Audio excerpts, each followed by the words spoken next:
कलावा बांधना और तिलक लगा के ऑफिस जाना तक बंद हो चुका था 2014 तक। ये जाकिर नाइक जो आज पाकिस्तान में बोल रहा है, इसने यही बातें 30 साल हिंदुस्तान में बोली और यहां पे हीरो बन के रहा है। पाकिस्तान के मीडिया ने उसकी दुर्गति कर दी, लेकिन भारत के मीडिया ने उसको सर आंखों पे बिठा के रखा हुआ था। मोदी जी के पीएम बनने के बाद इंडिया छोड़ के भागा है, वरना प्रधानमंत्रियों के साथ चाय नाश्ते पे बैठता था वो जाकिर नाइक। उसकी जो भाषा है, जो पाकिस्तान का स्वीकार नहीं कर रहा, वो भारत का खून निकल जाए, लेकिन वो तो भारत में ये रोज बोलता था। उसका चैनल चलता था लाइव, रोज 24 घंटे का पीस टीवी चलता था जाकिर नाइक का, जिसमें यही जहर वो रोज उगलता था कांग्रेस की सरकार में। वो देश छोड़ के भागा जब मोदी प्रधानमंत्री की कुर्सी पर आकर बैठे हैं। ये बदलाव है, ये छोटे मोटे बदलाव नहीं है। पीएफआई का पूरा तंत्र जो आज इस देश के अंदर नष्ट हो गया है, ये पीएफआई गली गली में बैठा हुआ था। उमर खालिद का बाप जो हीरो बनने की कोशिश कर रहा है, सिमी का नेटवर्क चलाता था मध्य प्रदेश के अंदर।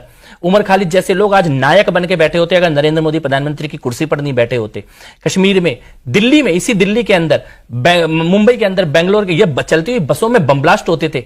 वहां से लेके आज हम यहां पे आए हैं कि हम आज ये बात कर रहे हैं, इन चीजों के बारे में संवाद कर रहे हैं। और जब बम ब्लास्ट हुए मुंबई में, तो मुंबई में शरद पवार झूठा कि इलाके में बम ब्लास्ट हुआ, इसकी झूठी प्रेस कॉन्फ्रेंस किया मीडिया के सामने आके कि हिंदू की सो कॉल्ड यूनिटी बनी रहे और अपनी जनता को सच तक बताने से हिम्मत देखिए। उसके बाद कुछ समय बाद एक्सेप्ट किया, खुद एक्सेप्ट किया कैमरे पर कि मैंने झूठ बोला। ये राजनीति थी। वहां से आज हम यहां पे आए हैं जहां इस देश का प्रधानमंत्री कैमरे पे ये बात बोल रहे हैं कि बटेंगे तो सामने वाला महफिल सजाएगा।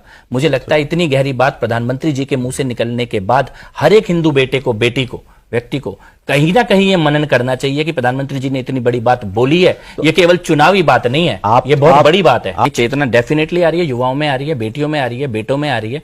जो सड़क पे ये भगवा डाल के लड़का या लड़की निकलता है, वो अपने लिए नहीं निकलता, वो किसी की भी बेटी को लव से बचाने के लिए निकलता है। और मैं तो कई बार ये कहता हूं कि ये गलतफहमी नहीं है कि तुम्हारे 2 बेटे हैं। जो भगवा डाल के लड़का है ना, वो भी तुम्हारा ही बेटा है। शायद सगा बेटा बाद में तुम्हारे दरवाजे पे बचाने आएगा। ये भगवा डाल के जो लड़के घूम रहे हैं, ये उससे पहले तुम्हारे दरवाजे पे तुम्हें बचाने के लिए आएंगे। इनको भी अपनी संतानों की तरह बढ़ने का मौका दो, इनका भी उत्साह बढ़ाओ और सम्मान करो। ये जो सड़कों पे 5-5 मिनट में पत्थर लेके निकल जाते हैं, इनके सामने कौन खड़ा होगा? क्या आपको लगता है कि सबके ऊपर पुलिस चला देगी या लाठी चला देगी? और सरकार में कोई और मुख्यमंत्री बैठा तो पुलिस को भी नहीं चलाने देगा? क्या आपको अपने बच्चों को इसके लिए तैयार नहीं करना होगा? क्या इसके बारे में बात करना कम्युनलिज्म है? इसके बारे में बात करना है कि कल कोई तुम्हारा घर जलाने आए तो उसके लिए चार बच्चे तुम्हारे तैयार होने चाहिए गली मोहल्ले के, जो उसको कम से कम रोकने के लिए तैयार हो। लड़कियां कम से कम इतनी जागृत होनी चाहिए कि उन्हें पता होना चाहिए कि झूठा कलावा और झूठा तिलक लगा के अगर कोई तुम्हारे को ले जाएगा और कल मार देगा, उससे पहले उन्हें जागृति होनी चाहिए कि लव क्या है और लव क्या है, दोनों के बीच में अंतर पता होना चाहिए। ये जन जागृति का काम कई स्तरों पे हो रहा है देश में, और केवल हम नहीं कर रहे हैं। जिसको समझ में आता जा रहा है उसको ये चेतना आ रही है। जिसको आज नहीं आ रहा उसको कल आएगा, और जिसको कल नहीं आएगा